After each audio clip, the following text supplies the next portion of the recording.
No, on stage. Hello, everyone. Good afternoon. Thanks for coming to today's event. My name is Michael Kugelman, South Asia Program Associate for the Wilson Center's Asia Program. I'd like to recognize our event co-sponsor. That would be the Wilson Center's Middle East Program, and specifically Haleh Esfandiari and Mona Youssef. One often hears people claim that current international policies in Afghanistan reflect a poor understanding of the country's history and the lessons of the past. The problem is many people making this claim don't know Afghan history any more than policymakers do. However, an important exception to this would be Tom Barfield. He's recognized as a chief authority on history and politics and culture in Afghanistan, and is someone who can explain how the past informs the present in that country. So we're very fortunate to have him with us today. He'll be speaking about legitimacy, political legitimacy in Afghanistan, obviously a very salient, very important issue. So we will go ahead and get started right away. After I introduce Tom, he'll speak for about 30 minutes, and then we'll hear from our two distinguished commentators who will provide some reaction to Tom's presentation, and then we'll open it up to all of you for a Q&A. So, Tom Barfield is professor of anthropology at Boston University and president of the American Institute for Afghanistan Studies, a relatively new organization which supports research on Afghanistan and scholarly ties between Afghanistan and the U.S. Since 2001, his research has focused on problems of law and development in contemporary Afghanistan. Earlier in his career, he did field work with nomads in northern Afghanistan. He's authored several books on the country, including most recently Afghanistan, A Cultural and Political History, which was published this month, in fact, just very recently. There's some flyers outside with some information about the book, and his book will form the basis of much of his comments today. So, Tom? Thank you. I'm going to do it from here, whatever you prefer. Well, thank you very much, and thank you for the invitation, and thank everyone for coming. Afghanistan tends to come in and out of the news. In the late 19th century, the British created the term Afghanistanism for the people who were overly concerned about places that were too far away and too unimportant except for yellow journalism. As soon as they invented the term, the British had the Second Anglo-Afghan War, and it became more than just a faraway place. So Afghanistan comes in and out of the news. It's back into the news. And while I want to focus on political legitimacy today, I want to do it in a slightly different way by essentially focusing on four half-truths on Afghanistan, their origin, reality, and consequences for policymakers, because we are in Washington, not in Boston, and people want to know, well, what does this stuff mean for me? So let me give you the four half-truths. First half-truth, Afghanistan was never conquered and ruled by outside invaders. Second half-truth, Afghanistan is a land of endemic and unending insurgencies and impossible to govern. Third half-truth, Pashtuns have always ruled over Afghanistan and therefore have a priority in any political process. And number four, Afghan rulers gain their legitimacy through the recognition of such institutions as a loya jirga, or a modernized form, elections, and that's how we will secure their legitimacy in the future. Let me focus on these very briefly in the time allotted to say why these are highly problematic, and then at the end come how these half-truths affect policymakers today, because they actually do affect policy, and I would argue that the Afghans deliberately cultivate these reputations in order to affect foreign policy. I call this the pufferfish strategy. Very small and weak fish that when confronted by a large fish sucks in as much air or water till it puffs out the size of a basketball, so you can't eat it. And if you do eat it, it has fugo poison in its liver that will paralyze you, such that you will never want to eat one again. The difficulty for the fish, of course, is it is eaten and dead, which has happened to Afghanistan in the past 20 years. That was the liver aspect of the strategy. But let's focus on this first thing that the New York Times is fond of repeating. Afghanistan was never conquered. Not Alexander the Great, not Genghis Khan, not Timur. Actually, it would come as a surprise to them. Genghis Khan burned everything in his path, and nobody stood in his way. Alexander the Great formed Greco-Bactrian kingdoms that were there for 3 centuries. Timur founded the Mughal Empire by settling down in Kabul. Obviously, these guys knew something. What the confusion is, I would argue, is between what rulers seek to rule and what they don't seek to rule. That is, the people who can legitimately say, we have never been conquered, are the people, for example, in the High Kunar Valley or in Fatah in Pakistan, And the answer to these ancient kings, whether they be Genghis Khan or Alexander the Great or Timur, is who would want to conquer you? You are not worth the cost of administration. Hence, we go around you. The only people worth conquering are those that control the Khyber Pass because it's a strategic piece of land, and you don't bother to conquer them. You use your payoff strategy. What do you guys steal? We'll pay double, and you can stay home. That's a strategy done by the Mughals, continued by the British, and that we're probably thinking of now, although I don't really know whether we're paying or not. But this is because what I would argue is previous rulers, and this is something that we should pay heed to. If we look at maps of Afghanistan, Central Asia, Iran, and generally, what we see is actually a different way of thinking about ruling the world. It is what I call a Swiss cheese model of looking at the world. When you order a piece of Swiss cheese and the waiter brings it, you do not return it because it has holes in it. You know that Swiss cheese comes with holes. So do Afghan empires. You rule the cheesy bits and leave the holes alone. Well, you actually don't leave the holes alone. You deal with them differently. You have trade embargoes or trade advantages. You give them subsidies or not, and you mount punitive campaigns. In other words, you don't have a single law, a single administration. You have a single administration which is state-oriented in the irrigated agricultural areas and in the cities, the cheesy bits worth ruling. This is about 12% of the country. The rest of it, you deal with differently. So if we look at maps of like the ancient Achaemenid Empire, the Mongol Empire, what you find is it's got a lot of holes in it. It's not like the Roman Empire, the Chinese Empire, which uses what I would call American cheese model.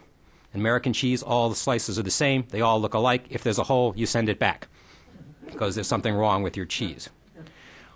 Our problem is that we entered Afghanistan with an American cheese model and have spent much of our time attempting to fill cheese holes that actually came with the cheese. What we need to do is do what earlier Afghan rulers do and realize that state power is effective and valuable in some areas, and in other areas it isn't. That is, instead of thinking about a single rule of law, we need to think about multiple rules of law, and the end of this is to figure out how do you get stability, not is everybody playing by the same rules. Second myth, that Afghanistan is a land of endemic and unending insurgencies. The Canadian Prime Minister, Harper, was quoted on CNN. He says, I guess there have always been insurgencies in Afghanistan. Forever. We can never defeat an insurgency. They've always had them. Well, and actually, in point of fact, insurgencies did not exist before the first Anglo-Afghan War, in part because subjects really didn't care who their ruler was, so why should you revolt against them? You had to have some kind of ruler. The only time we begin to find an insurgency, a national uprising against a foreign occupation, begins with the Anglo-Afghan War. And not at the beginning. It's only when the British cut off their subsidies that people rediscovered religion and nationalism and went to war against them. And this also has policy implications. That started when London said this war has gone so successfully that we wish you to cut the subsidies in half because this war is expensive. They did, and they lost the entire army. The Anglo-Afghan wars, if we look at those insurgencies, what we find is they were rural-based. In other words, this was not the Afghan army led by the emirs. These were rural insurgencies, but they were highly localized if we look at them. That in the Anglo-Afghan wars, it was a pincer movement between the eastern Pashtuns on sort of the Jalalabad, Kabul axis, and the Tajiks, the so-called Kolastanis north of Kabul. When those two groups got together, that's when it was fatal for the British. But if we look at the rest of the country during both Anglo-Afghan wars, we find Mazar-Sharif, nothing happening in the north. Herat, nothing happening in the west. Hazarajat, nothing happening, maybe in being pro-British. And Kandahar, thinking about insurgency but never quite getting it together. In fact, Kandahar never fell to insurgents in either Anglo-Afghan war, even after the British lost the Battle of Maiwand. The Afghans waited too long before moving against the city. The British refortified it. In other words, in the south, the British pulled out, but they actually never lost anything there. This changed with the Soviet invasion, a 10-year occupation. This created the first national insurgency in Afghanistan, in which insurgents were found in all ethnic groups in all parts of the country. But the strategy was the same. That is, the insurgency was aimed at making the place indigestible, getting the foreign army to leave. The difficulty was that the Soviets stayed for 10 years, killed 1 million people, made 3 to 5 million people refugees. By the time they left, what it took to get them out had actually done Afghanistan a great disservice. It created what I call a political autoimmune disorder. In order to make the country ungovernable for the Soviets, the Afghans discovered they had made the country ungovernable for themselves. And what we find is, from essentially the fall of the Najibullah regime in 1992, a particular difficulty of Afghan politicians, militia leaders, and others of putting the state back together, which they had successfully done previously on many other occasions. For this reason, when the U.S. invaded in 2001 and put an end to the Taliban, it was actually welcomed by many Afghans because we put an end to a civil war that the Afghans were unable to put an end to themselves. I talked to a Northern Alliance commander in the north. This was in 2002, and I said, hey, you guys got a reputation. You know, how come you haven't done an insurgency against us? And he said, well, it's not really good to have your country invaded by infidels. But we were already invaded by Arabs and Pakistanis, and we couldn't get rid of them. So bringing in infidels to get rid of Pakistanis was a trade-off. It's worth it. In other words, a very practical kind of idea. We could not get rid of these people ourselves. You got rid of them. And they hoped that we would bring stability to the country. Unfortunately, the United States had so much interest in Iraq that we left Afghanistan on the back burner and did nothing. It took, however, 5 years, really, for an insurgency to develop. It was not until 2006 that we see a full-blown insurgency, particularly in southern Afghanistan. And the interesting thing about that insurgency, which is different than both the Soviet and the Anglo-Afghan insurgency, is that insurgency is largely confined to the border regions along the Pakistani frontier and is predominantly confined to the Pashtuns. Some Nuristanis involved, but predominantly it's a Pashtun movement. The Anglo-Afghan wars became only deadly when the Pashtuns combined essentially with the people we know as the Tajiks north of Kabul. So far, what we find is the non-Pashtun ethnic groups seem to have very little interest in getting involved in an insurgency. The other thing that that we can see here, too, is in terms of the lack of a national insurgency against the Soviets, it was everybody, and at least so far, half to even three-quarters of the country doesn't seem to be interested in insurgency. I should say, when we look at this, that what we should see is that insurgencies become fatal to foreign powers when they become cross-ethnic. Could it make that jump? It's possible, but that's the thing to look for. The other thing is we often, or at least presently, we've been talking about an American occupation of Afghanistan. I like to remind people that in 2004, we probably had only about 25,000 foreign troops in the country, and New York City has a police department of 31,000. In 2002, when the Taliban were completely destroyed, there were only 400 Americans on the ground. It was truly a light footprint, and that was actually one of the problems in one sense, that it was neither an occupation nor a withdrawal. Let me turn to the third sort of half-truth about Afghanistan, and that is that Pashtuns have always ruled Afghanistan and always will rule Afghanistan, because they are the natural rulers of Afghanistan, particularly if you talk to Pashtuns. I would note, however, that this is the reason that almost every history of Afghanistan begins in 1747, with Ahmad Shah Durrani, the founder of the first Pashtun, by ethnicity, Afghan state. And it's very rarely asked, well, who ruled Afghanistan before 1747? Turks and Mongols for 700 years. Not a Pashtun to be seen. And for 1,000 years before that, Persians. So how did the Pashtuns jump out? How did they become the dominating group at this time? And if we look at the foundation of the Durrani dynasty in 1747, what we see is that, and this is important in understanding the longevity of the Durrani dynasty, which lasted for 230 years, is that they picked up statecraft and state ruling essentially as the junior partners of Turkish empires that were ruling Iran, particularly Nader Shah Afshar, who had taken over after the Safavids. And it's the Iranians who actually captured Delhi, who created the Afghan empire, and when that leader was assassinated, the Afghans jump up and took half, plus the Koh-i-Noor diamond. What they learned from the Turks was how to organize an army, separated from a tribal group, but also what the Turks had, which the Pashtuns lacked, was a concept of dynastic autocracy. The rulers, descendants of Genghis Khan, are still considered rulers in Mongolia 800 years later. The Ottoman dynasty also lasted for 800 years of unbroken rule. The Mughal dynasty lasts 300 years.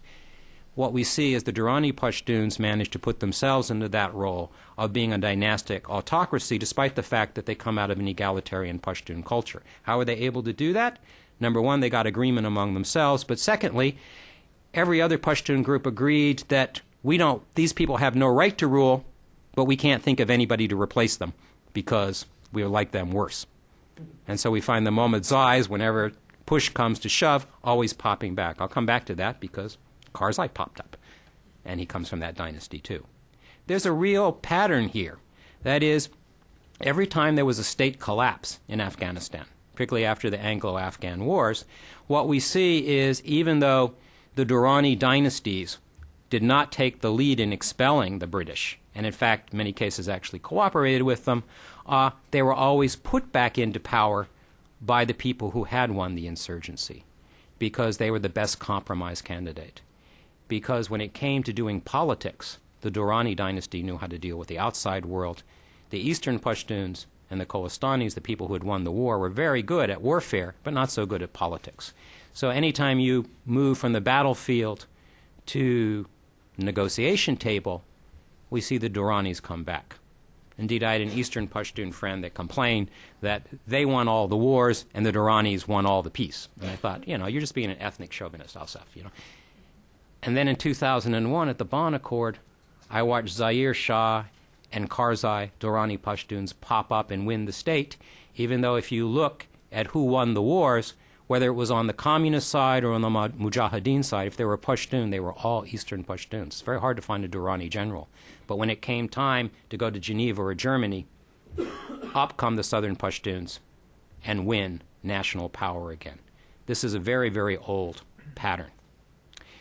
It is also helpful to them that the non-Pashtun groups, if it is assumed that a Pashtun has to be a ruler, they'd very often prefer to have a less aggressive Durrani royal, like Zaire Shah or Karzai, who has a reputation for being feckless, than they would somebody like Gulbuddin Hekmatyar, who could certainly bring order to a state if it was his state. And if we offer it to him, I'm sure he would accept. So if we want to understand, we rarely ask the question, which Pakistan was concerned about. The Northern Alliance took Kabul. They defeated the Taliban. Why didn't they call up Bonn and say, Pashtuns caused all the problem, we're not having them back? And Fahim could add president to his title field marshal. He didn't. They gave it to Karzai. And yet they controlled Kabul. Yet they controlled the power ministries. To understand this, why people who have actual power cede it to a group that they blame for supporting the Taliban, you have to go back into past Afghan history and see that this is actually a template for state reconstruction. It's worked less well this time than in previous periods, but it is a template that's been done before. What happens when you break this pattern? 1929, a Tajik bandit, Habibullah Kalakani, broke it, and this appalled the Pashtuns. The people that had gotten rid of Amanullah immediately got behind him to put him back on the throne. And similarly, when the Eastern Pashtuns got rid of Daoud Khan, the last Mohammedzai ruler, they also managed to bring the country into anarchy. So what we need to ask ourselves when we look at this is how Afghans in the past, particularly from 1929 to 1978, how did they manage 50 years of peace where, a period of time that I was in, you could travel all over the country. Nobody was armed, yet the government was not very powerful, its ruler was feckless, it didn't collect any taxes, and yet it was stable. One of the things that we need to do is what was in the water that those Mohammedzai guys were drinking, and where can we get some of it? Because Afghanistan has not always had endemic insurgencies. With the exception of the Soviet insurgencies tended to last 18 months, and the state was put back together. We have to ask ourselves, how have Afghans done that in the past, and how can we help them to put that back together? And this may involve a coalition of different ethnic groups and not the assumption that only one group can rule. Let me turn to the last half-truth about Afghanistan. This brings us to the main topic, and I want to discuss that Afghan rulers gain legitimacy by the approval of a Loya Jirga, a national council in which all Afghans give their approval to a ruler. This is certainly, if you read the paper, say, yeah, when Afghans lack a ruler, they hold a Loya Jirga, and, everybody talks, and we pick a ruler. Well, I looked. How many Loya Jirgas that picked rulers happened in Afghan history? In 250 years, it happened 3 times. 1747, when the state is created by Ahmad Shah Durrani. None of his successors, until 1929, feel the need to hold another one. 1929 is the second Loya Jirga, when Zahir Shah's father, Nader Shah, calls a Loya Jirga to approve his accession to the throne. Why did he do that? Because he was an usurper. He stole the throne from Amanullah. He had no right to it at all. So he said, well, naturally, Afghans pick their rulers by Loya Jirga, and my friends have just held one and picked me. When he was assassinated in 1933 at a high school graduation ceremony, his son was put into power and no such Loya Jirga was held. Nor was a Loya Jirga held when Daoud Khan took power. Nor was a Loya Jirga held when the communists took power. Nor was a Loya Jirga held when the Taliban took power. If you're the ruler of Afghanistan, you prove you're a ruler by showing people you're the ruler, not by asking them. If you have to ask, you're not the ruler. This is, in fact, what Mountstuart Elphinstone, who wrote one of the first works on Afghanistan, The Kingdom of Kabul and Its Dependencies, wrote that there's a strange thing when one looks at Afghanistan. He said that the federal and consultative tendencies that he noticed at the local level, the tribal jirgas common among the Pashtuns, he said were completely absent at the Afghan court. There, he said, the Afghan emirs and shahs all claimed that they were absolute rulers and had no need to seek consent of anyone. They were upheld by their courtiers and their tame mullahs who said, yes, God gave them the right to do this. The tribes disagreed, and this has always been a tension in Afghanistan. But what we find is that the upper levels, there is no attempt, historically, to seek consent of the governed. In fact, Emir Abdurrahman, the so-called Iron Emir, who got consent essentially by killing every one of his enemies, actually made people sign a document that they would follow his succession plans forever, and that they would sign on the dotted line that they had no right to declare who was or was not the ruler. The interesting thing, and here now we can see how times change, the fact that he was forcing people to sign such a document meant that he was worried that maybe they did. Previous rulers never thought they did because they saw themselves as great shepherds of the people, meaning the people are sheep, and the sheep may baa, but it doesn't affect the shepherd. I mean, when you get a new shepherd, you know, he doesn't say, okay, how many sheep are in favor? Bah, okay. No, he doesn't do that. He just takes care of the sheep. And similarly, Islamic law is rather simple on the legitimacy question. It says a legitimate ruler is one that has the khutbah, the Friday prayer, said in his name, which means he controls the local mosque there, and he mints coins, meaning he's around enough to have something to do with the economy. Nothing more. This is a very Hobbesian view of the world. Hobbes, as you might remember, in looking at the English Civil War, argued that tyranny was better than anarchy, therefore you should put up with a tyrant because civil war is the worst of all worlds. In this, Afghan Central Asians agreed with them. The Arabic term fitna, unrest, is what you must avoid. Therefore, it is illegitimate to revolt against a ruler because it will only make society worse. And that is effectively how Afghan rulers held on to their power, at least before 1978. After 1978, this situation has been changed, and it's not clear who is entitled to rule. And so the Afghans have had a much more difficult time putting the state back together and deciding who's legitimate. In this, if we look at it, if we look at the process, what we see, going back to my last point about this focus on the Durrani dynasty, the choice at Bonn at the Constitutional Convention was to make Zahir Shah head of state. But of course, the United States wasn't going to restore a king. I mean, George Bush the Elder had already done that. We were going to do something better. We were going to create a president. So we did. No Zahir Shah. But if you can't have Zahir Shah, then we pick a Durrani, a Sadozai, an actual descendant of Ahmad Shah Durrani. You go back to the dynasty, at least the descendants of the dynasty that ruled the country before. But in this, whether we have a Loya Jirga or the 2004 election, the whole process on this is far less important than its outcome. A ruler in Afghanistan comes to power, and then people judge, can he hold it? Can he make himself legitimate?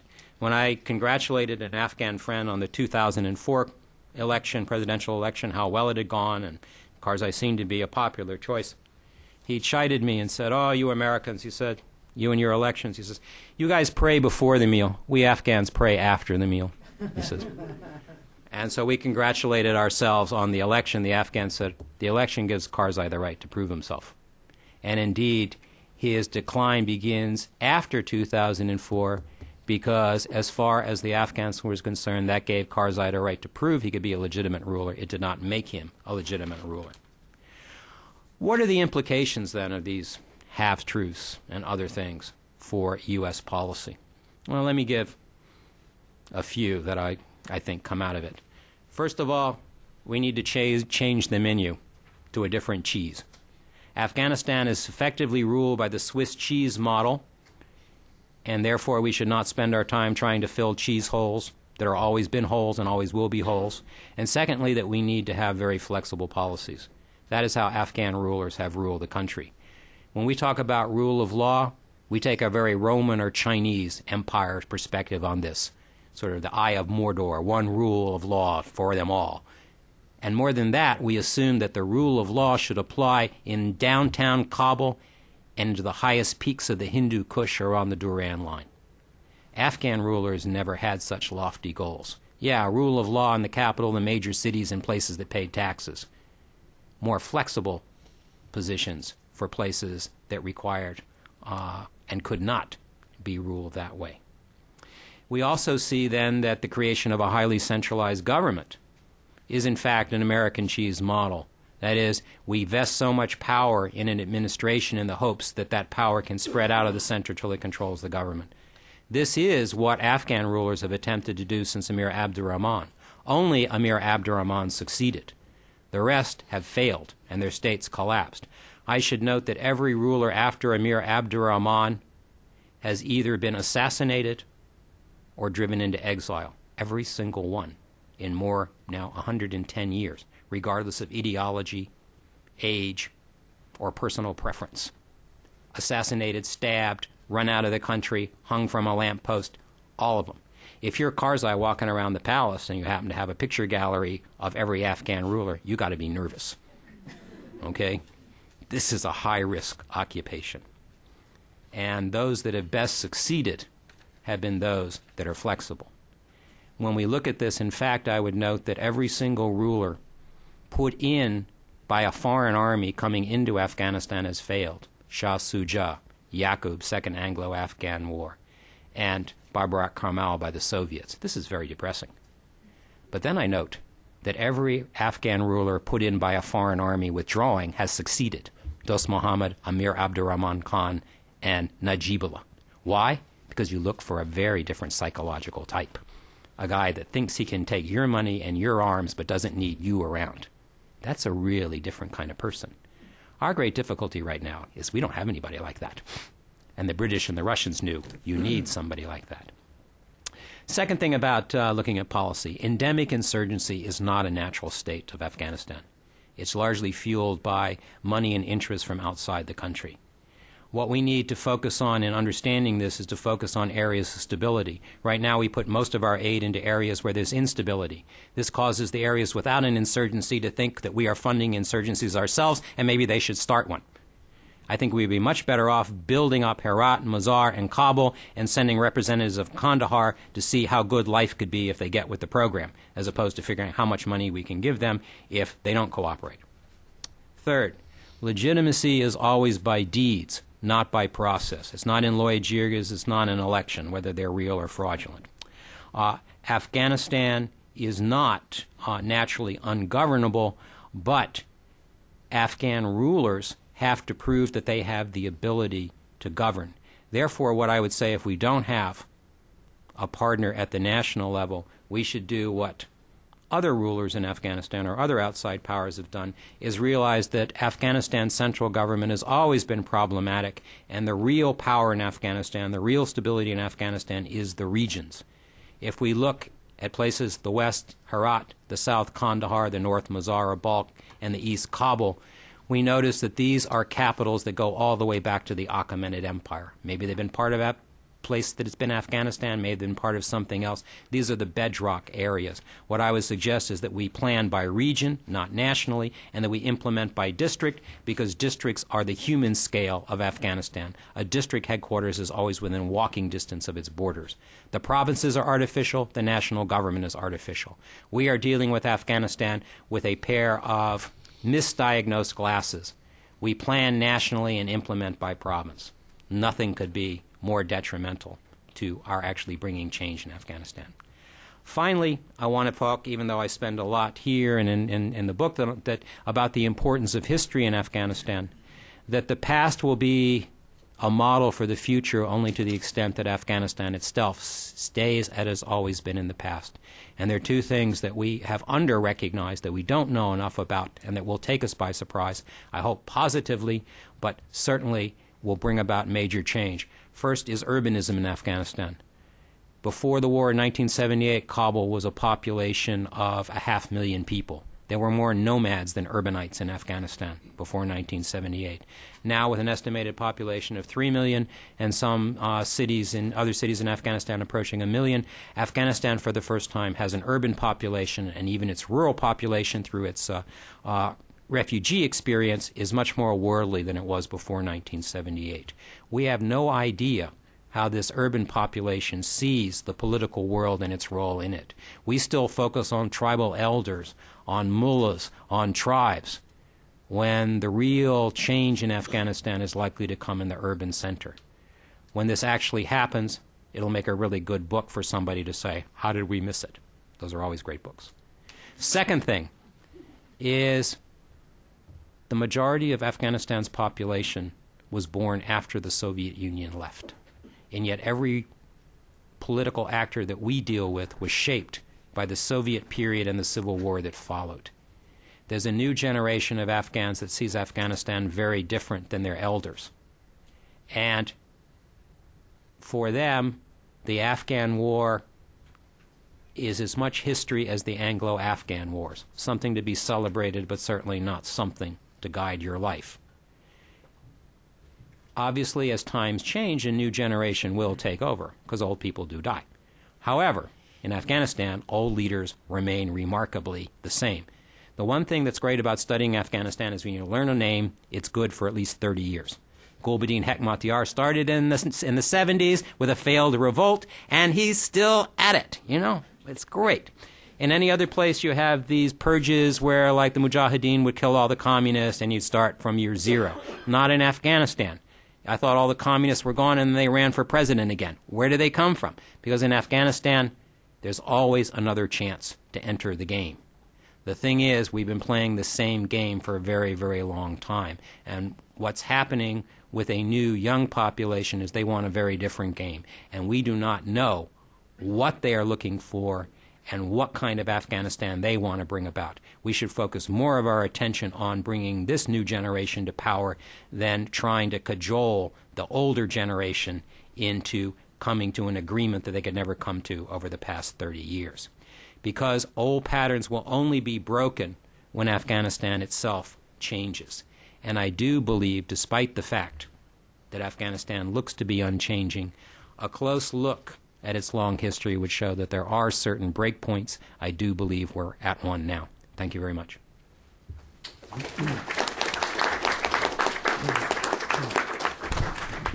Well, thank you very much, Tom. I know that you all are probably going to have a good number of questions, but first, just wanted to give a few minutes to each of our commentators to speak.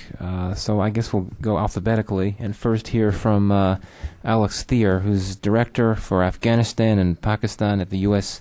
Institute of Peace and also Chair of USIP's Afghanistan and Pakistan Working Groups. Before joining USIP, he was Director of the Project on Failed States at Stanford's Center on Democracy Development and the Rule of Law. And before that, he was legal advisor to Afghanistan's Constitutional and Judicial Reform Commission in Kabul. And he's also held positions for the International Crisis Group. He's also served with the UN as an NGO official in Afghanistan during the Civil War. Thanks. And thanks for your great remarks, Tom, and the great new book. I feel like I'm playing a bit of a bridge role here between Tom's great historical perspective and, although I don't know what Bill's going to say, I assume grounded somewhat in the very gritty realities that he faced for a couple of years in Kabul. And so I just want to use a couple minutes to try and start to bridge that. Unfortunately, of all the bad things I might think to say about Tom Barfield, I don't have much to disagree with him. I've been having this conversation, particularly in certain micro ways, with Tom for the last 7, 8 years now. And I'll come to that because what I basically want to do is try and deepen, I think, what some of Tom has said about the complexities of the situation that we're dealing with in Afghanistan. And particularly, I want to focus just on 2 points. The first is that I think our incentives, capacity, and legitimacy are fundamentally misaligned with the historical and contemporary realities in Afghanistan, which is, I think, basically a lot of what Tom has said, but I want to deepen that. And the second point that I want to make, which is in deep tension with that first point, is how difficult it is to balance, on one hand, what sounds like the need for decentralization and a new model, and on the other hand, the fracturing of Afghanistan. And in many ways, the fracturing that led us to this point, that led us to the Taliban and led us to 9/11, because balancing these two things is, I think, is where our policy today really, where the rubber really hits the road. Because what we're simultaneously needing to do is to recognize the fundamental realities that Tom is kind of slapping us about and waking us up to, while simultaneously looking at what is in fact a very fractured and atomized polity from an economic, social, and political point of view, and trying to think about how to, as our friends in the military like to say, build the plane while it's flying, or maybe in this case rebuild the plane while it's flying. So let me just focus on the first point for a minute, this misaligned incentives, capacity, and legitimacy. If you've spent any serious time, and I think one of the things that Tom and I share in common is that our introduction to Afghanistan was at the village level. I lived in Afghanistan for 4 years during the 1990s, during the Civil War. I lived in a stateless Afghanistan. It wasn't a debate about whether it should be a presidential or a parliamentary system. There was no state to speak of. But that's not to say that Afghanistan was the chaos necessarily in many cases that Tom spoke of or that Hobbes warned of. There was actually a lot of governance at the local level. I worked on a project for a year in the Hazarajat, and there was organization. There was community. There were positions like one of my favorite, the role of the Mir-Ab, the sort of the lord of the water, the person who directs the water resources in an Afghan village. And it's a very powerful and important position. It's one that's arrived at by consensus and one that speaks to the livelihoods of every single person in the village. Because whether you're a tenant farmer or a landlord or a shopkeeper, you depend on water for your livelihood. And these institutions have often endured through all of the political turmoil, particularly of the last 30 years. And the reason that I want to focus on that is because the things that matter to 90% of the Afghan population today are things that you won't find in the Afghan Constitution or that haven't been touched by the Afghan Constitution of 2004. And that is because they are institutions that live and endure at the local level, that gain their legitimacy not from the electoral process. They don't gain their financing from the Ministry of Finance. And they don't continue because President Karzai appointed the person in the village who's responsible for carrying them out. And so all of these things, those three things, are basically the model of the state that we have tried to put in place in Afghanistan over the last 8 years, are not the things that fundamentally touch a lot of what governance means to people at the local level. Unfortunately, what governance does tend to mean when it's associated with big G government at the local level are often the things that we've done poorly or have been most problematic. And that's police, a corrupt district governor, a corrupt warlord who is the governor of a province. And so when people see the sort of the little g and the big G coming together, it's often meant something problematic. Most Afghans who I've ever worked with at the community level want as little to do with big G government as possible. Now, that's not to say that they're anti-government. If the government is building roads, maybe building a school, maybe building a hospital that they can get on their horse or donkey and trek to when they need to, and dealing with international relations, that's fine with them. But the places where government touches them at the local level, particularly in the last 30 years, has almost always been a bad place of touching. And so what most people want is space. They want space to be able to get back to a basic level of stability that they had enjoyed previously. That has to do with the basic realities of life, and the way that they see getting to that is not through a national or international program for the most part. The second problem is that Afghanistan today, I believe, is a very different place in terms of power structures. The power structures in Afghanistan have evolved or devolved fundamentally over the last 30 years. One of the major things that the jihad in the 80s did was give power to people who did not owe their status or their ability to extract rents from the economy to the traditional system. And it expanded the number of people who were able to tap into resources, whether it was from us or the Saudis or the Iranians or from poppy or emeralds or whatever. They didn't previously have those capacities. And so you had the growth of all of these entities that either needed to be built, they needed to be eliminated, or they needed to be built into the new structure. Because you have a lot of potential spoilers across the country.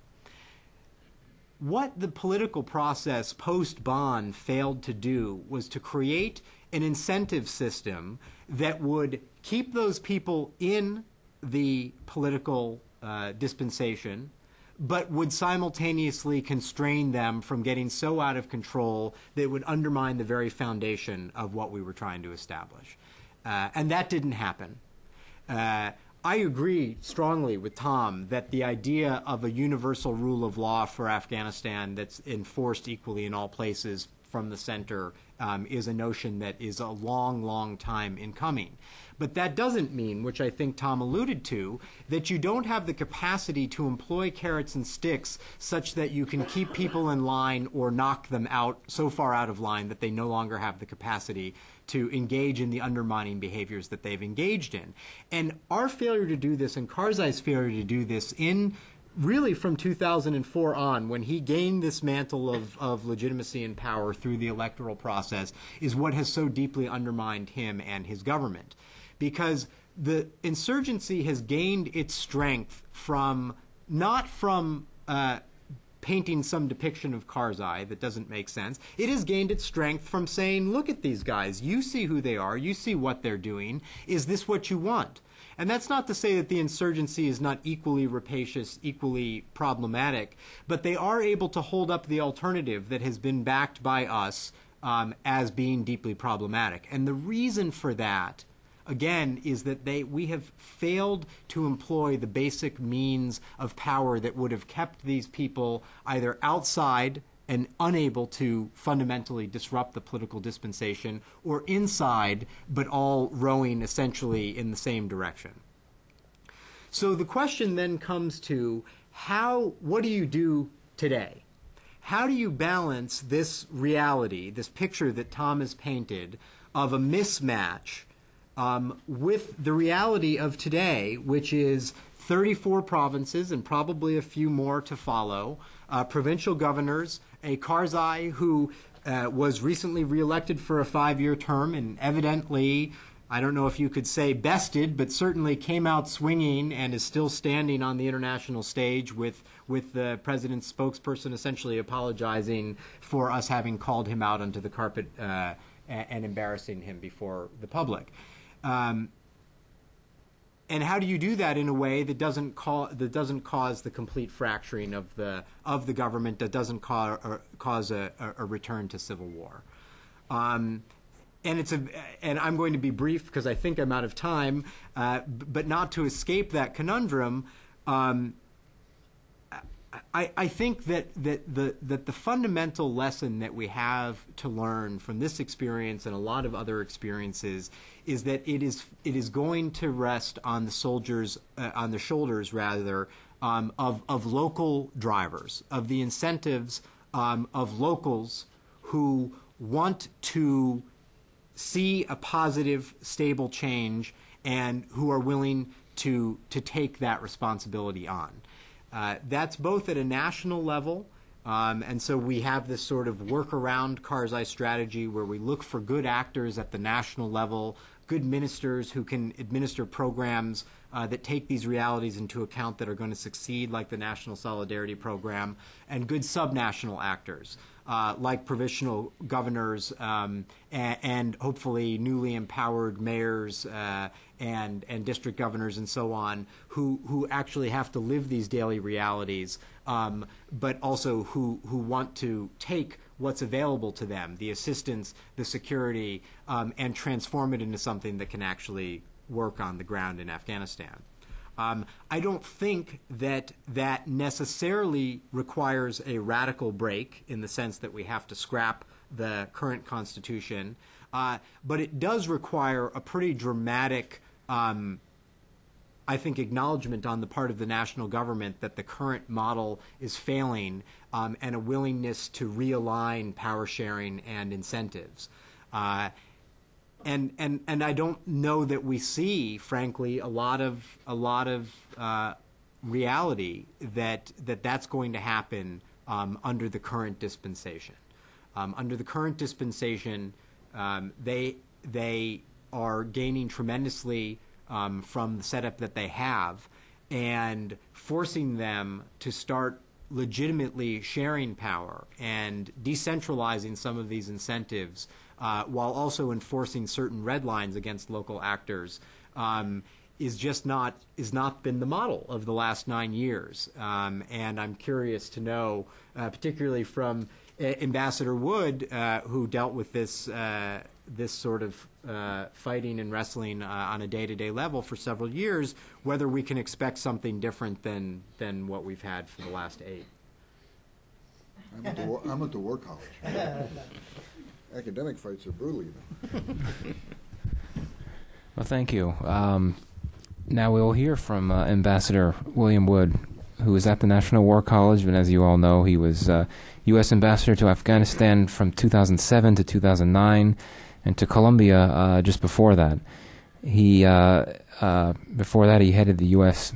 State Department's Bureau of International Organization Affairs, and his areas of experience include peacekeeping, counterinsurgency, counter-narcotics, law enforcement operations, and politico-military affairs. Thank you. It's a real opportunity to be here with Tom, and I enjoyed Alex's comments very much. And Michael, thank you very much for inviting me. To start out, just let me say that I think that Tom's book is a very good one, and I think it's very timely. It's an important contribution, and it will be required reading in the Afghanistan courses that I'm teaching next year at the War College. So that's at least 40 copies sold. Although I understand that your first printing was immediately sold out. So congratulations, and if I can have 1/8 of your 1/8, I'd be grateful. Afghanistan may be the hardest stabilization and reconstruction task we ever face. All others may form a subset of its challenges. Afghanistan may be the most foreign country in the world.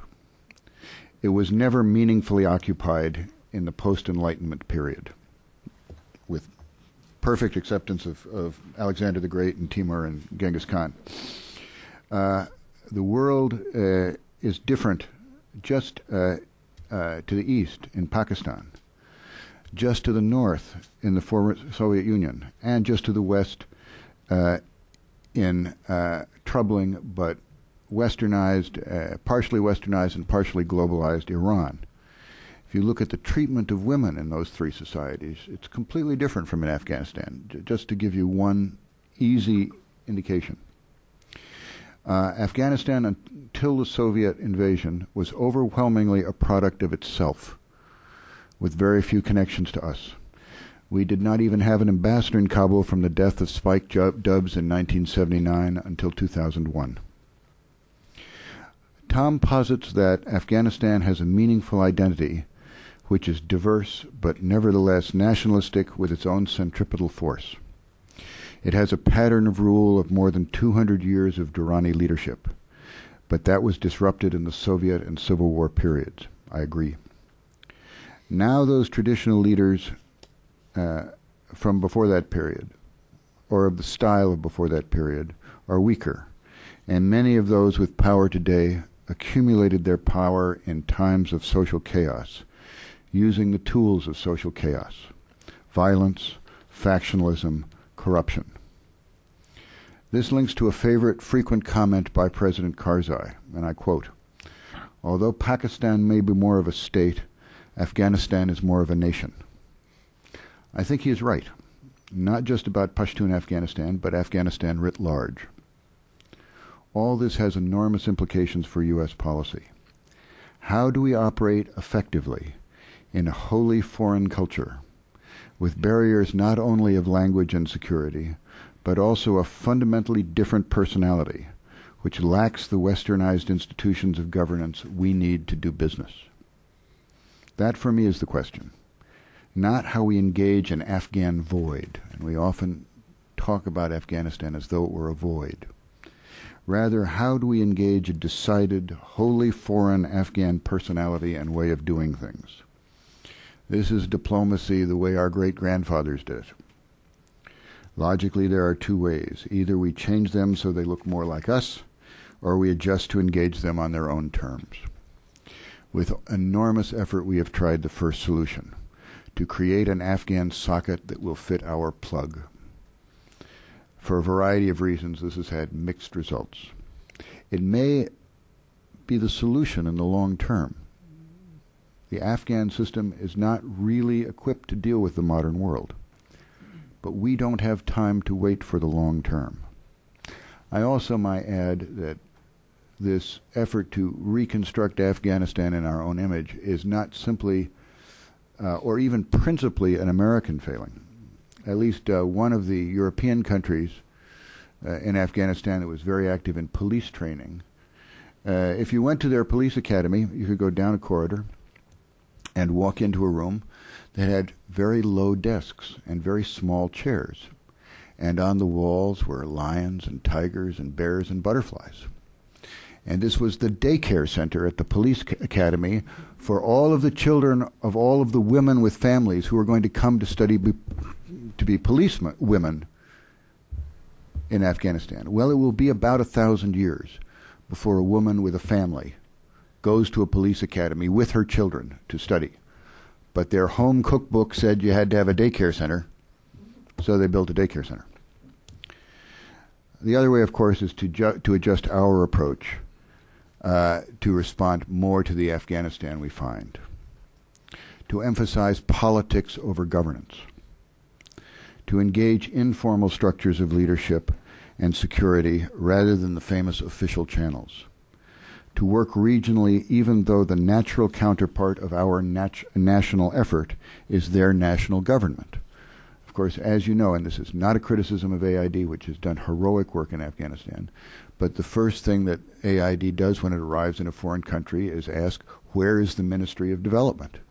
And then they and we can sit down together and map out in a centralized way the future of the country. It doesn't work very often, and it's certainly not going to work in Afghanistan. The problem we face, however, is that we do not have the instruments to play the political, informal, regional game. We've tried. My first initiative on arriving in Afghanistan in the spring of 2007 was to convince President Karzai to separate control and authority over regional governors from the corrupt Ministry of Interior, and switch it to the palace, and then give his appointed officials at the local level the kind of support and budget they needed so that they could represent him effectively, represent his vision effectively, and move forward effectively. We succeeded in creating the bureaucratic change. The governors, since the spring of 2007, since the summer of 2007, report directly to the palace. We did not, however, achieve the second goal, which is to get them the authority, the connectivity, and the resources so that they, in fact, could be effective voices for the national government in the provinces, and so that they could represent effectively the needs of their provinces back to the local government. This wasn't because of evil. It was because President Karzai genuinely believes that the traditional levels of layers of governance, tribal leadership, particularly in the South and the East, are more important than institutional layers of government. We have no vehicle for providing tribal budgetary support. We have no vehicle for engaging informal structures of power in a systematic way. We can provide local leaders with a menu of projects that we are prepared to offer and ask them to choose. But if none of those offered projects represents an incentive of the kind that will motivate them to represent their constituencies more effectively, organize the defense of their constituencies more effectively, reduce corruption, or contribute to peace and stability, then we don't have very many other tools in our toolkit. We need to find a way to work with local leaders who have, and I don't use the word legitimacy because it means too many things to too many people, but local leaders who enjoy the support of their constituencies deserve support from others. This does not mean that we have been mechanistic or that the problem is black and white. We have accepted difficult trade-offs and adjusted many times. We have enormously increased our efforts outside Kabul in the last several years, for instance. But in the end, the story of the U.S. in Afghanistan may be less a story of successful and failed government programs and more a story of a personality clash between uncomprehending systems. We each are prisoners of our own rigidities. There are a number of Tom's conclusions and implications that I don't agree with. I'd like to go through a couple of those just for the record. Most notably, I don't agree that Iraq was the principal reason we chose a light footprint in the early years of Afghanistan. Neither Lakhdar Brahimi, the UNSRSG, former foreign minister of Algeria, nor our European friends, nor others wanted a heavy colonizing, westernized Christian presence in Afghanistan.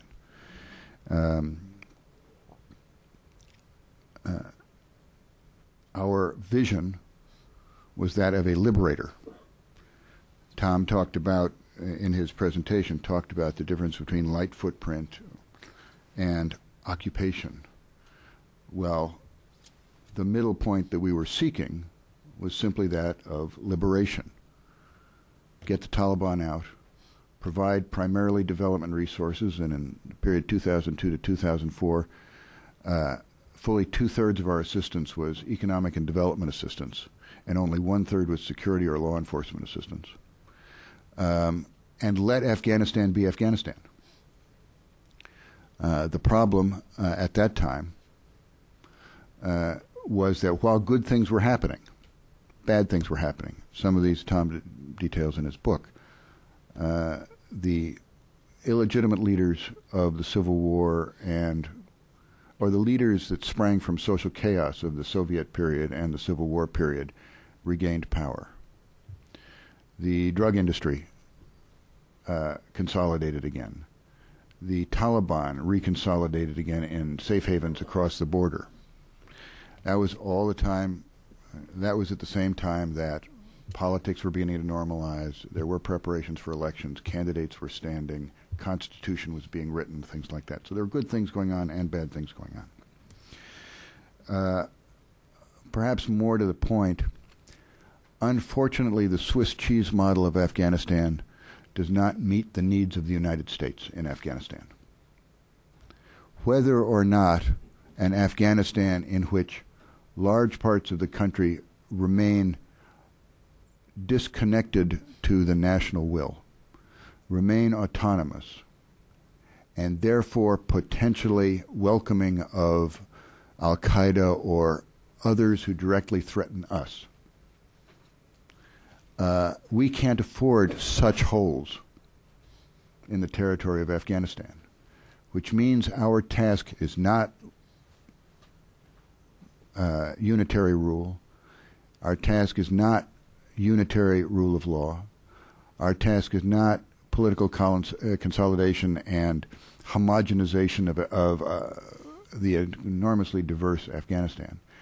Our task, however, is stabilizing Afghanistan to the point that no corner of Afghanistan can be used to attack the United States, and giving the Afghans the tools, the unity, the vision, and perhaps the institutions, but that's sort of westernized, to maintain that stability, to protect themselves.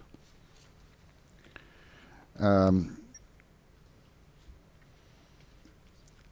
noted that the non-Pashtuns seem to be maintaining a distance from the fight with the Taliban. They are neither insurgents nor counterinsurgents. That's largely true. Indeed, in Afghanistan, the war against the Taliban tends to have Pashtuns on both sides of every gun in every battle. To a large degree, this is a brothers' war inside the Pashtun nation. With all of the ambiguities and all of the confusions and all of the tragedies and all of the heartache and all of the indecisiveness that a brothers' war produces. You see this most directly in discussions of reconciliation. The non-Pashtuns in Afghanistan are not entirely sure that they want to see a process of negotiated reconciliation with the Taliban, precisely because this would also have the effect of reuniting the Taliban community,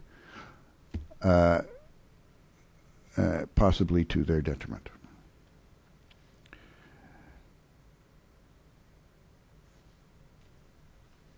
I guess one last point. Tom talked about the Bonn conference. And on the one hand, he said it was remarkable that President Karzai, a Popolzai Durrani, got the nod. On the other hand, he noted that the consensus seemed to be in favor of Zahir Shah, another Durrani. The Afghans in large degree wanted to avoid a reprise of the Civil War period, which was at least partly caused by the fact that most of the candidates for leadership of Afghanistan were non-Pashtuns. And indeed, in the Civil War, Gulbuddin Hekmatyar was the most prominent Pashtun resisting national unity. I think there was a consensus inside and certainly outside of Afghanistan that even though the non-Pashtuns had led the war against the Taliban, even though the Pashtuns inside of Afghanistan only came to fight the Taliban late, that in fact peace in Afghanistan would require continued Pashtun leadership. President Karzai, although not necessarily the first choice of everyone, did turn out to be the second choice of almost everyone. And it was that ability to build consensus that I think led to his selection by the Afghans. Certainly Jim Dobbins in his book and more directly in conversation will talk to you about his first conversation upon arriving in Kabul and explaining to the victorious Northerners after the ouster of the Taliban how they were not going to be able to capture the palace.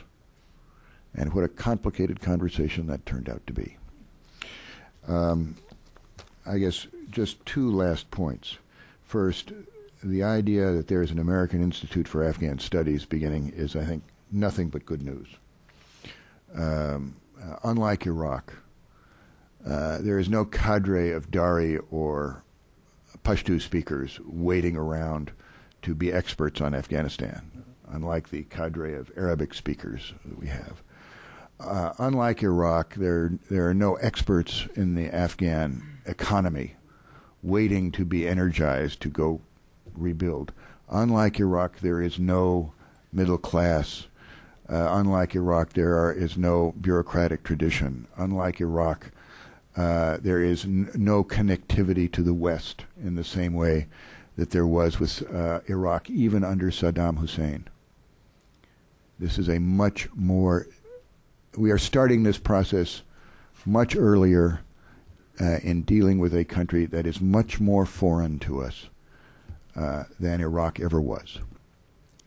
And finally, I just want to, again, congratulate Tom on his book, which I think makes an important contribution, certainly made an important contribution to my understanding of Afghanistan, but more importantly, it comes at a time when I think the Obama administration is rightly focusing on how much we don't understand about this country, with whom we have been engaged in this enormously ambitious project for more than 8 years, and that perhaps a little bit more understanding on our side could lubricate the connection between us, a connection that is not necessarily a natural connection.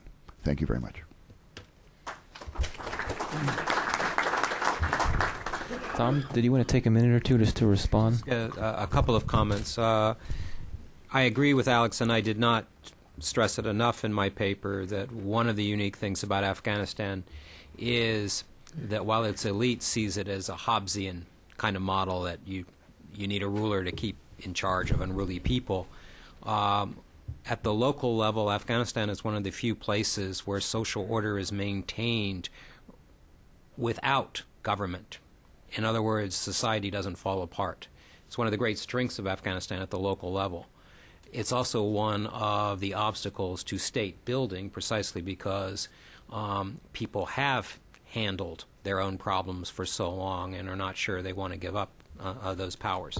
But that is something that's extremely important, is the capacity under intense pressure of Afghan society and local political structures, although its leadership may have changed, to keep anarchy from breaking out. The types of massacres and atrocities and other things that one sees in other parts of the world under similar situations, while they did occur in Afghanistan, never occurred at the same level. As I sort of pointed out, that regardless of your political persuasion, there was a sort of tendency to look to who you knew as opposed to what you said, so that sanctuary and reconciliation is something the Afghans have known how to do well over the past 30 years.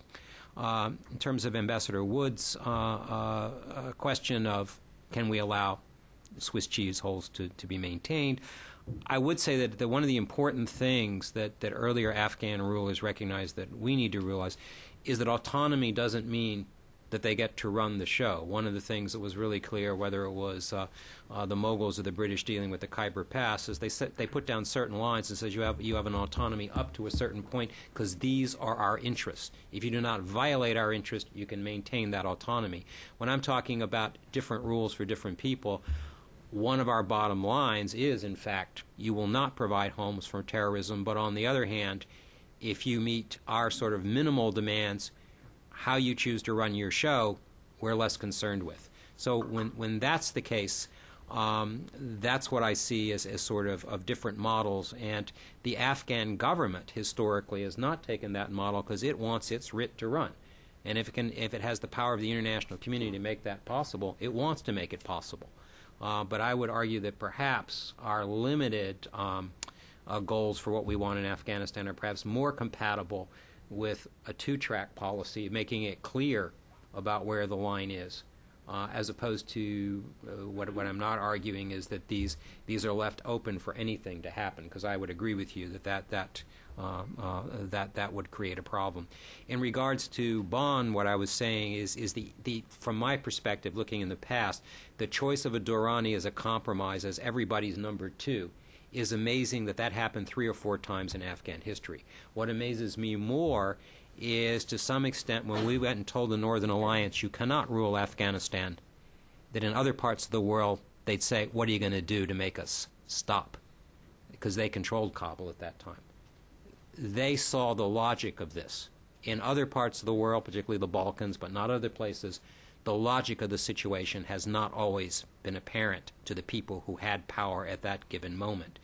The interesting thing about Afghanistan is, in fact, that the non-Pashtun groups did the calculation and opted for stability, despite the fact that they could have played a stronger hand and said, we don't care. And what are you going to do about it? Are you going to support us or these ex-Taliban? They didn't. And what I'm arguing is that Afghan ethnic politics is unlike what you see in other parts of the world, precisely because groups are willing to take number two, or to go potentially with a feckless ruler that they can live with, rather than fight a new civil war.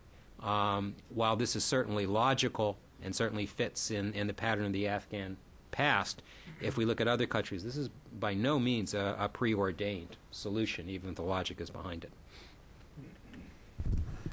Okay, I will withhold my own question to give you all an opportunity to ask. Please wait until the microphone arrives, and please ask one question, not 6 or 2. First question, right in the back, sir, with the red tie. Yes. The question for Professor Barfield is this. I can think of other societies, maybe Haiti or Somalia or East Timor, where there are very few national institutions, where you have to be a cultural anthropologist to understand its politics, and where, you know, clean and dirty business deals go back for generations, and you need to comprehend all of those social interactions. Do you, with your experience in Afghanistan, do you think it's possible ever for a big bureaucratic organization like the Department of Defense, or maybe state, or the White House or Congress, ever to comprehend a society on its own terms like Afghanistan that is so fundamentally different from our own?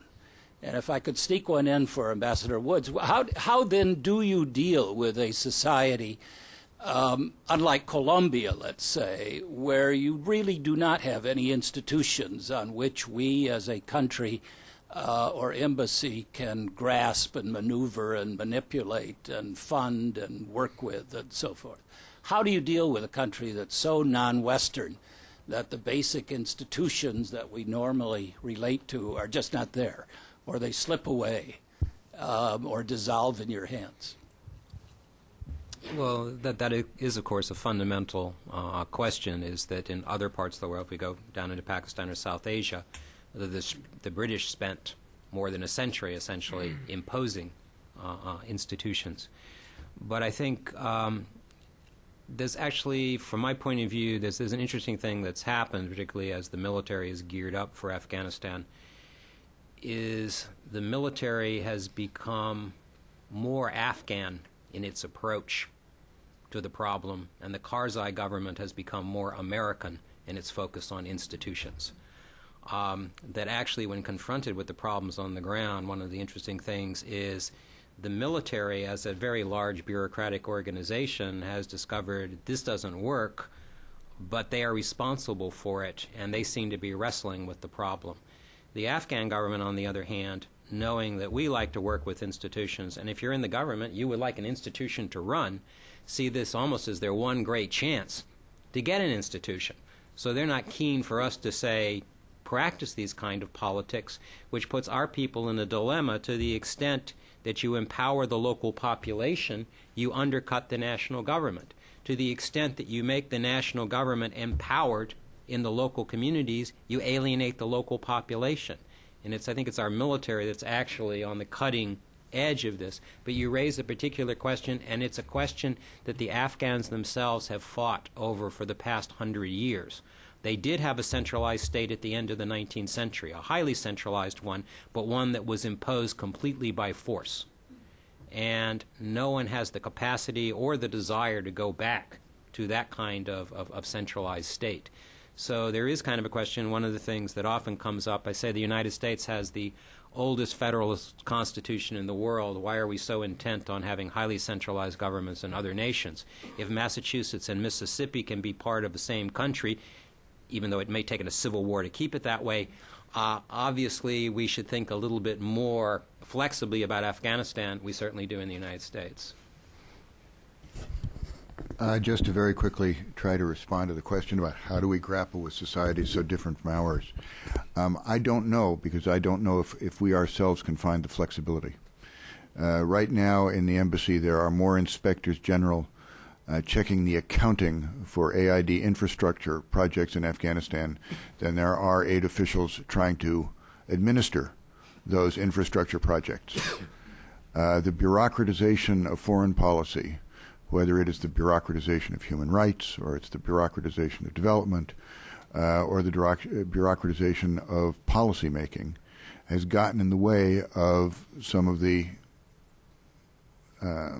more complicated, but more human virtues of diplomacy. Politics, for instance.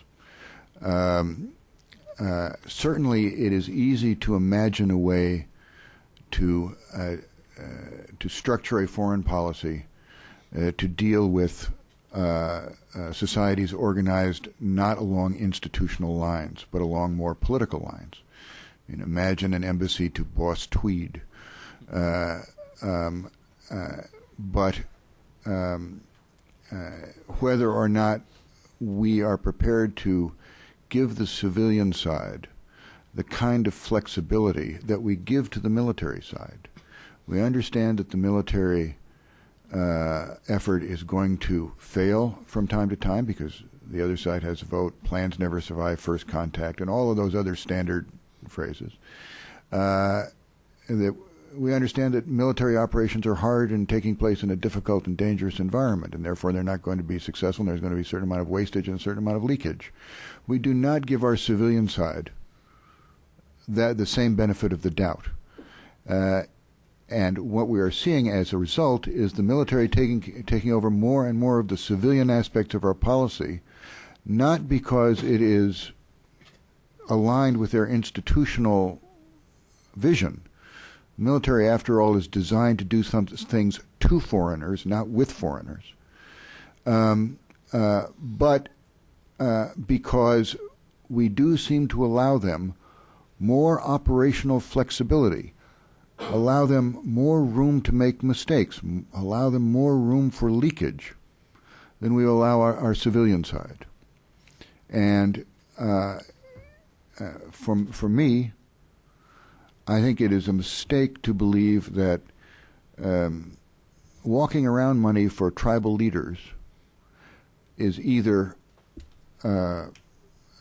prohibited or must be done by the military or the intelligence services. There's nothing wrong with such a thing, provided that tribal leader actually enjoys the loyalty and support of his tribe. If he's providing them with services, he is, to use a word I don't like to use, legitimate in their context. We don't really have a good way of dealing with him. Thank you.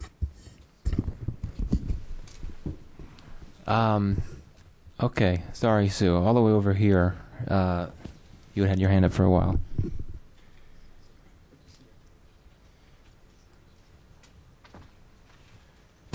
Thank you very much. Raghuveer Goel for India, Globe and Asia Today. My question is that do you feel, Mr. Ambassador or anybody, there is a rift between the two presidents, President of the United States and President Karzai? After the presidential visit there, President Karzai was speaking out that if U.S. does not listen to him, then he might join Taliban, if you believe his statement true or false. And second, he also keeps blaming that there is a Pakistan hand or interference across the border, terrorism and all that they must stop it, if you believe that also. So where do we go from here as far as President Karzai, because like you said, you have no choice but him at this time. So what is the future of Afghanistan from here and so on? I had the honor of meeting with President Karzai, I'm going to say, on the average 5 times a week for 2 years. And he is a nationalist. He is doesn't do everything the way we would like him to. I can say that we don't do everything the way he'd like us to. That's not really the issue. I think that there's been enormous progress in a number of areas in Afghanistan under President Karzai. I think that both national will in Afghanistan is holding. Certainly the polls I've seen indicate a surge of optimism in Afghanistan following the elections. I think that international will is also holding. But I also think that there are a number of areas where we could help each other more. And I think that people are trying to do that. People are trying to make those ways work. Regarding Pakistan, again, I think that more could be done on all sides to solve everyone's problems. And I think that conversations are going on to. I think that the record of the past year, more than a year, past 18 months, has been a record of increasing cooperation, increasing understanding, increasing operational reinforcement on all sides, and I think that's good news. Okay, question, yes, right there. You. Timur Karimi, a member of African community in D.C. I would like to ask, get the panel members' opinion on the notion of ethnic or tribal identity versus national identity, if there is such thing in Afghanistan. Does tribal identity come first? Is there a genuine notion of nation statehood in Afghanistan, similar that they have like in Iran, which is an Iranian, or in Iraqi, Kurds, Arabs, Shias, they consider themselves Iraqi? And also I would like to get Mr. Barfield and the panel members' opinion on the notion of federalism in Afghanistan in view of the diversity and pluralistic nature of the Afghan society. Thank you. Well, let me say in regard to one of the things that I find striking in Afghanistan is you have ethnicity, but you don't have nationalism. That no ethnic group, no ethnic leader has ever threatened to break up Afghanistan on an ethnic basis or to amalgamate himself or his group with a neighboring co-ethnic, not the Tajiks, not the Uzbeks. And even the Pashtuns seem to want a Pashtunistan in Pakistan, but are rather ambivalent as to whether they would be a part of it. After all, they would be a minority in such a state. I think there is an Afghan national identity. I wouldn't say is necessarily a nationalist, but I think that part of that is the refugee experience, is that Afghans may have seen themselves before the war as quite different regionally and ethnically, but when they were refugees in Pakistan and Iran, I think there was a realization that they had more in common with each other than they did with Pakistanis or Iranians. So I think that's there, but I believe it's a type of nationalism that's highly practical. I've said that ethnic nationalism is a romantic notion, and you need to get people involved to, yes, we deserve a state because we are the people. In Afghanistan, state formation is not romantic. I see it as a form of arranged marriage. You need a marriage, you need an offspring, but it's arranged. It's not a love match. And I see the ethnic groups working in Afghanistan as arranged marriages, which means they come in with little expectations, but it's relatively stable. I also see that in Afghanistan, people organized, or during the Civil War, organized to fight each other by ethnic groups, but they did not fight each other as ethnic groups. That the deals they were willing to make, which were mind-boggling at times, showed that there were no sort of such deep-rooted principles that they could not be jettisoned for self-interest. But fundamentally, I do think that I do not think Afghanistan is in danger of falling apart because it has so many ethnic groups. It has a form of nation, but it's not the kind of nation idea that people want to hold parades over. They want to hold the place together, but it's not necessarily something they need to polish up. And certainly, unlike the republics in Central Asia, which are constantly holding parades, it's because they worry that they are not nations. And the Afghans don't need to hold a parade because they are where they are. I was just going to say something about the federalism question. I think that federalism in many post-conflict environments is the most exciting and scary thing. You know, people love to talk about it because they think that it's somehow going to create the realization of dreams of independence or autonomy or social protection, the things that they've feared. And the reality is, I think, much more mundane, which is that federalism, when you look at it across many states, is a very, very broad continuum. It can mean something from almost complete relative autonomy to something that can look still quite highly centralized. And so I think that the important thing for Afghanistan is not to engage in the politically destabilizing aspect of the debate, which I think the term federalism has raised in Afghanistan, but yet to talk about what is really behind the desire, the interest, to talk about that. And that is some form of autonomy, community protection, realities of geography and economy and social protection, the things that have animated, I think, the communities in Afghanistan historically and particularly since the Civil War period. And so I think that many of the ideas about sharing power, sharing government, allowing plurality in what is a deeply pluralistic society is very important for Afghanistan.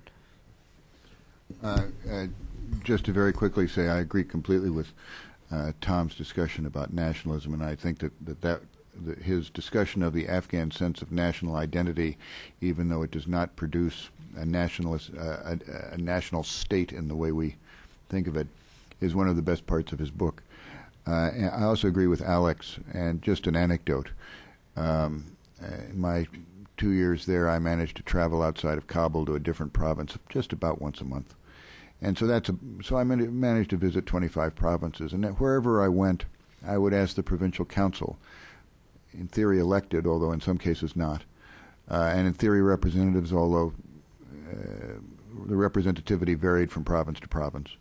I'd get them aside and say, hey, the governor is appointed. Don't you think it would be a great idea if the governor were elected, and that would serve as a way to pull together the province and ensure that the province had somebody that the province could stand behind? 24 out of 25 cases, they said no. And the reason was because the governor would then have to come from the province, and therefore he would have to come from one of the tribes of the province. And probably he would come from the largest tribe in the province. And therefore he would be expected to provide favors to his tribe against the other tribes. No, they actually much preferred either having, as was traditional, a governor from the province selected from one of the weakest tribes, or somebody who had no connections to the province at all as their governor, to ensure even-handedness inside the province. Of course, from an American point of view, this didn't help me very much. But it is an indication of the complexity of the Afghan polity. Thank you. Well, unfortunately, we only have time for, if they're brief, we could take these two questions right here. Why don't we take them consecutively? So first, the woman right in the back, and then the gentleman with the red tie. Roxana Baramtash from Woodrow Wilson Center. I was recently in Kabul in 2009, just before the suicide bombing, and it seemed to me that the mood was very somber. And just picking up on the question of identity, everybody seemed to be coming together against the American presence. And I constantly kept hearing that how much they wanted to have the Americans out, and the Iranians and the Pakistanis. And I also noticed that in the course of 5 years, which I was there in 2004, so little basic services had been delivered. I was really very surprised to see how few hospitals or roads were being built. And I thought that could have, and people knew that a lot of money had poured into the country, but it had failed to actually materials in terms of delivering basic goods. Why don't you pass the mic over to, why don't you ask your question now? The message that seems to be coming through is that Afghanistan is so different that it's almost virtually impossible for Americans to understand. My question is, do Afghanistan's neighbors on the three sides understand it better than Americans, and does that make them potentially a part of the problem or a part of the solution? Well, as an American, one who wrote a book on Afghanistan, I do not think it is intrinsically ununderstandable. I do think, however, that one of the things you do, and perhaps this is an advantage of being an anthropologist, is we plunked ourselves down in a village and got socialized by the people there, as opposed to showing up to tell them how they should live. And it was quite an education. And I think to some extent we should have the humility to listen before we talk, to find out how the place works. I don't assume that's going to happen, but it would be nice if it did. The other thing, Afghanistan has historically chosen patrons that are not its neighbors. It looked to Nazi Germany in the 30s, before that actually didn't work out so well, and then to the United States, in part because it feared the Tsarist Empire and the Soviet Empire to the north, the British Raj and the Pakistanis to the south, or the Iranians. They felt that if you bordered Afghanistan, you might want a piece of it. The advantage of taking a distant power was they might not understand you as well, but they weren't ultimately likely to stick around and absorb your place. So there's actually a strategy on that, is that you might not want people to know you that well. And in particular, during the Civil War, they resented Pakistan, proclaiming Afghanistan had now become its fifth province.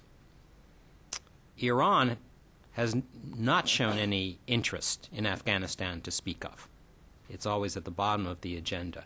Central Asia is so alien because of the Soviet experience of 70 years that I would say Uzbeks and Tajiks on the Soviet side to some extent have an even harder time understanding Afghanistan than we do, partially because it just scares them. All right. The closest analogy that I get, having worked in Samarkand and in Dushanbe, is that when you talk about Afghanistan, it's like talking about Mexico to a Californian, a conservative Californian. Yes, it's there. There's a lot of them, and it's very dangerous. And don't take your car there.